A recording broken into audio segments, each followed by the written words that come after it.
Film club. Yeah, I want to sing. Well, sing here. No, I can't sing here. Can I come inside? No. Can't I just come up? No. I can't sing then. All right, bye. All right, thanks, bye. Off he goes. Thank you for joining us for another episode of Film Club. I'm one, your host, Andy Harrison. To my right, as always, Sandy Dalton. Hello. Every single week in Film Club, we invite you along to watch a film with us. We dive into some of history's best, cinema's best, and bring it back, not normally here, normally to our studio to talk it out. Today, a little bit of a problem, but it's okay. We've got this lovely couch here. I'm quite cushy. It's actually way more comfortable here than it is in the studio normally. It was until you got to revenge yourself and everything like this. So, every single week we talk about film, and this week we're here to talk about The Commitments. What does the Green Lantern do? What's he doing? Hal Jordan, The Commitments. My God, man. Right, get your shit together. Tell us what The Commitments is all about. Commitments about the start of... It's about a guy called Jimmy who wants to make a soul band. So he recruits people to join his band. Then they start building up and getting a name for themselves, doing little gigs to start with. Yep. And it's about the formation and breakdown of the band. How good is that for a summary of the film? That was a nice summary. So, you recommended The Commitments. Right. I had never heard of it until last week, and I still have trouble recalling the name constantly. Why The Commitments? Good old Clive. Good old Clive. Yeah. He showed me The Commitments. It was always something we had an And his dad, for anyone who's wondering. Our DVD shelf, you know, the infamous DVD shelf.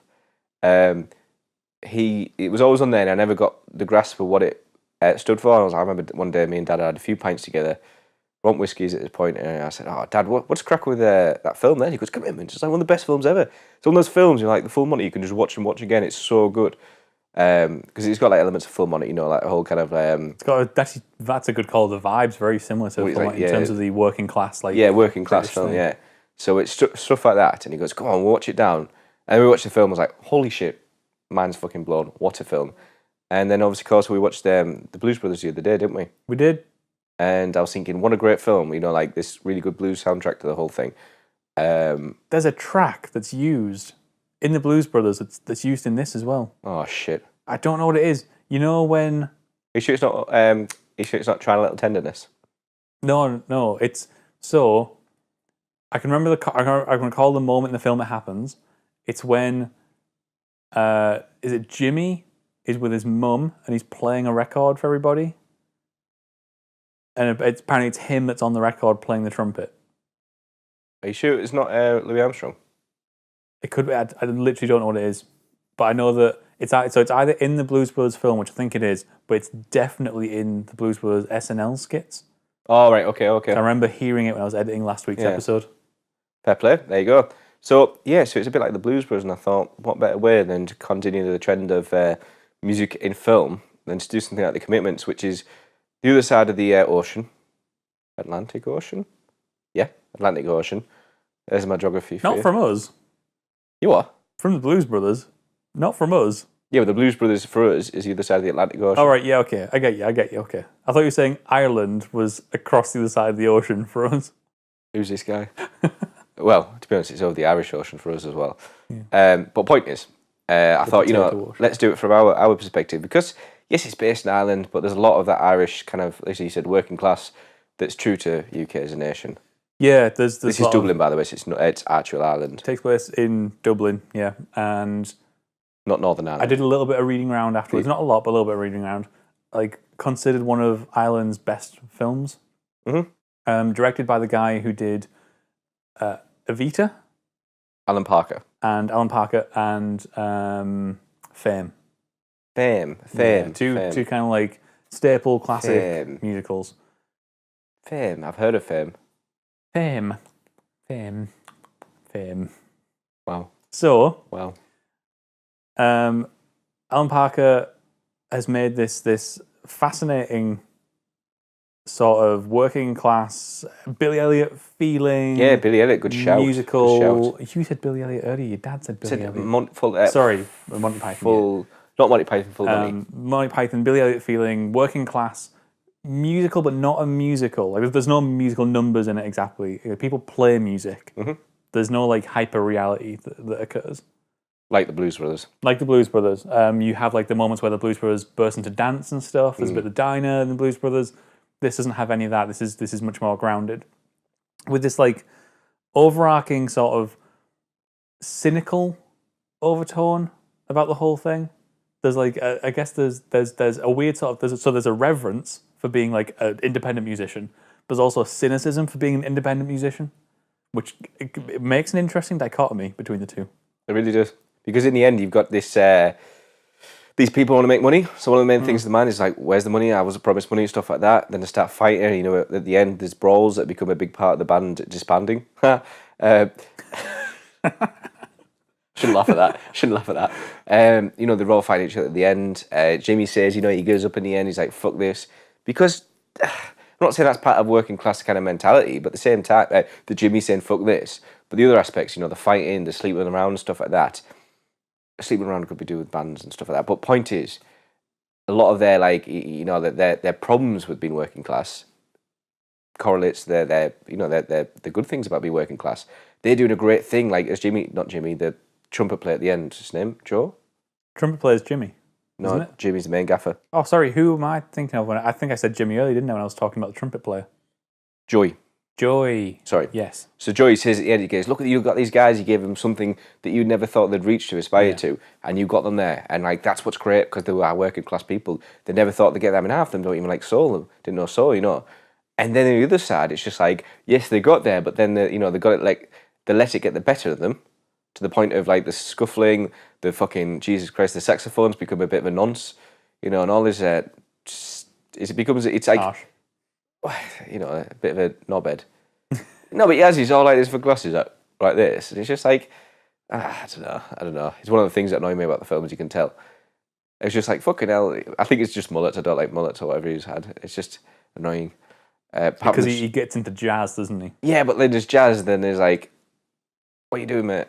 And that's kind of the gag they're pulling, is that he's gone like, he starts like dressing like a jazz player before he's really playing jazz. But even then, it's just like, yeah, well, exactly. Before he's even playing jazz, and it's just, yeah, it's all a bit pretentious, and it's on the sax guy's part. Joey's problem, because he's just like sleeping around with girls. Credit to him for pulling the lasses, but at the same time, you're pulling the band apart. You're pulling girls and pulling the band apart. See, there are three girls who are like backup singers in the band. And no, Joey, you're not backup. They are core singers. Yeah, sorry. Okay, yeah, they're brought on originally as backup singers, but then they become lead singers. Yeah, I think at least two of them do. They have their own songs. Yes. And Joey sleeps with all three of them. Yep. And there's that great scene where he's just going to the bed and he's just like this, and you're thinking, oh, it's because he's already got with the long brown-haired woman, and he's like there and he's got like this, and then she comes up and is like, holy fuck, what are you doing with him? I thought it was good seeing that. But even it's not them to blame. It's not just the singers. It's not just Joey. It's not just the saxophone player.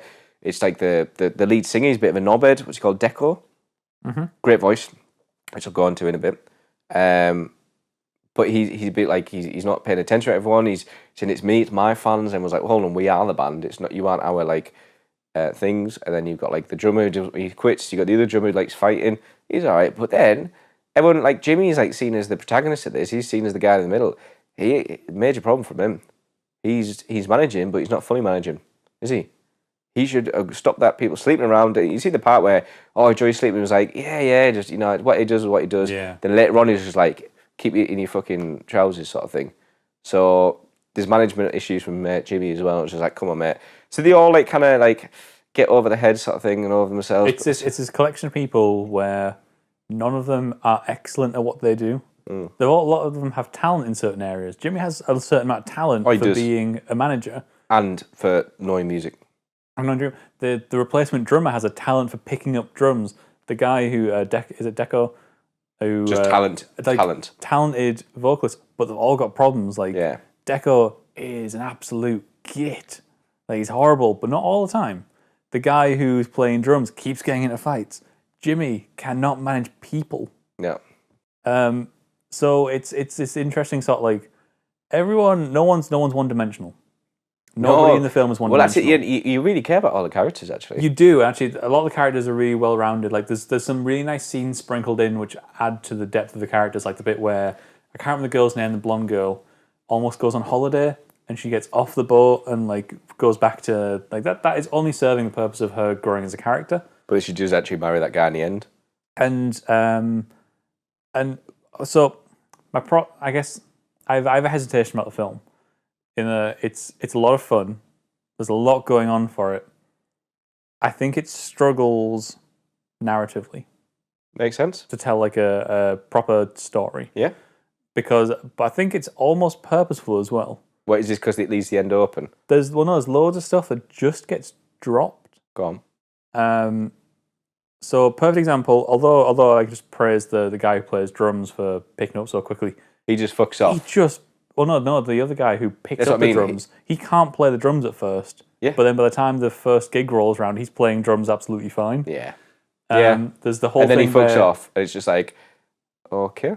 They've borrowed money. Yeah, that kind of goes. Where does that guy go after he goes down and come back and get you? He never comes back. Well, yeah, but it's only like the day later. And then Jimmy just kind of just gives up. Yeah, but I like the ending. So Jimmy about giving up, I think is a good thing about what you mentioned. Yeah. That's purposeful. That's the rise and downfall of the band. That's I like, kind of agree actually. and it's part of his attitude as well. He's like, and he's just a great moment. He goes, "Fuck off." I was like, "Fuck you," sort of thing, and he just walks away. And Dad always says, he goes, I spoke to him the other day about it. I said, last night, doing the commitments. He goes, "Great film, this, that, and the other." And he goes, "One thing, it always frustrates me watching it. It's always like, there could have been something. And then he just sacks it off at the end. What if he didn't sack it off?" And I was thinking, well, that's why I love the film. I guess that is the purpose. Isn't Yeah, it? exactly. The whole purpose of this is that it's about people getting in their own way. Mm. It's about people who have talent, like we were talking about, being the cause of their own downfall. That band is actually right at the end. It's actually given all the opportunities. I mean, that guy comes down that limo, man. They have that guy from the record label talking to them. They fuck each other. They've fuck it up for each got other. the guy who's on his way in the limo. Yeah. If they just kind of kept it together and hadn't let personal problems get in the way, they would have made something out of themselves. Yeah, but that's just kind of the area they grew up in, the culture. Nothing against the Irish and stuff like that, please don't beat me up. But like it's that kind of like rough and tumble kind of vibe that they get. They're always going to knock you out sort of thing. It's interesting that they take that rough and tumble vibe and like he heightens it a little bit. So like there's a particular scene where like they're walking down the streets and there's like an alley. Oh, those and guys. There's the kids who are like you'd see this in sort of working class area. Kids like throwing rocks at windows or something. But they've got kids who are like constantly throwing rocks at windows. There's a fire in the background. They're all over the place. So it's like it takes that sort of like weird kind of grounded, gritty realism of working class life, but then amplifies it a little bit to be more extreme. Great use of the word amplify. Thanks. I kind of just had a little moment just to appreciate what Jimmy's interviews with himself. They're great, and I utterly adore when he's on his bed having the interview and they're talking to himself, and his brother pops up and he's like, "Fuck off, I'm being interviewed." I like the fact he doesn't even like deny the fact that he's just interviewing himself. I know. He's just full-fledged into it. It's brilliant. His dad as well. His dad's a great actor. His dad who's obsessed with Elvis. Oh, fucking hell, it's a funny moment, isn't it? He goes, "Oh, really?" He's like, got the girls, they both talk at the same time, the twins. He's like, "Yo, fuck off," like this. And that's, again, it's like a part of the Irish culture, it's just the working class Irish culture sort of thing. It's just, fuck this, fuck that. Yeah. It's just, that's how it is, and it's lovely, it's nice to see. Dare we delve into what this film's all about? For the music. Yeah, man. Go on then.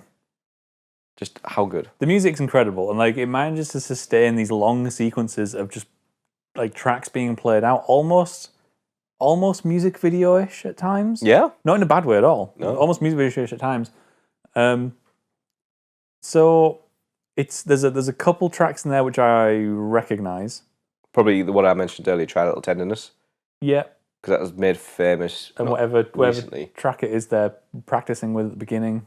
Oh, that's Mustard, is it? It's Mustang Sally. Mustang Sally, that's it. Yeah, Mustang Sally, there's a few. Also known as Mustard Sally. Dickhead. Deco, the guy who plays Deco, Strong, I think it's Richard Strong. Is it Richard Strong?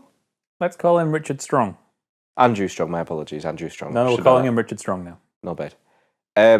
I think he absolutely nails it. And I remember reading this when I first watched the film, I was like, where the fuck did he come from? How? Because his voice is like, wow. Yeah. Sensational. It's crazy good. Yeah. Even the girls are really good. The girls are great as well, yeah. But what I like about him is like his presence on the mic, which I'll go in a second. So I read before, and I don't know whether he started as a drummer.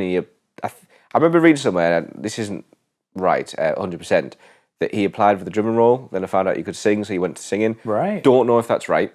I'm pretty sure I read something. What is right, that his dad was actually a soul singer, hence why he does have that voice. He was 17, 16, 17 at the time of casting.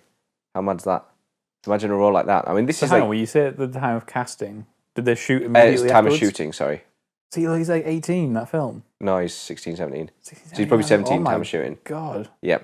So there's that. And if you look at his presence in the front of the mic, I mean, these guys, like, what they did when they did the casting, they didn't... Because it's based off a book, isn't it?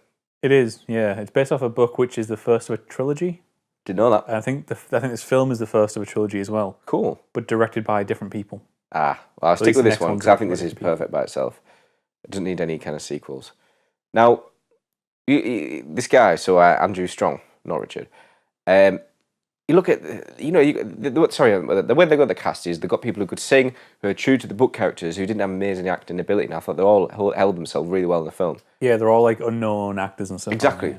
Now, the way Andrew Strong holds himself on mic is what I really appreciate about this film. It's like when you see a singer really passionate about what they do, and not just that, but a well-trained singer as well. You'll find when you go to a gig or something like that, you see people sing these massive, huge acts. You know, it's stuff like when you're in a more intimate environment, not something like Glastonbury, because they have sound engineers that can know what's going to happen.